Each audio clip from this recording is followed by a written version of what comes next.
இது என்ன விலாக் அப்படின்னு பார்த்தீங்கன்னா, இன்றைக்கி பௌர்ணமி இல்லைங்களா, அதனால் காலையில் கோவிலுக்கு போகிறதுக்கு சுத்தமாக டைமே இல்லைங்க. எப்போயுமே கடைக்கு கிளம்புறதுக்கு முன்னாடி சின்ன மாரியம்மன் கோயில் இல்லைனா முனியாண்டவர் கோயில் ரெண்டில் ஏதாவது ஒரு கோயிலுக்கு கம்பல்சரி போயிட்டு தான் நான் கடைக்கே போவேன்.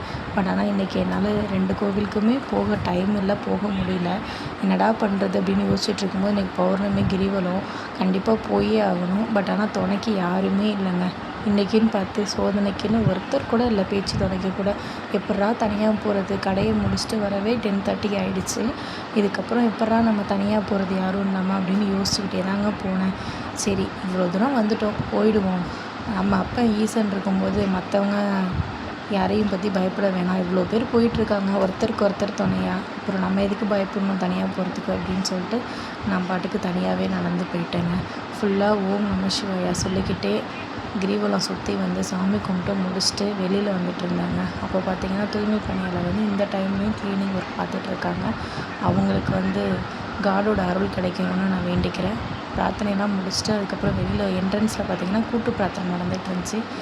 ஓம் நம சிவாய போற்றி.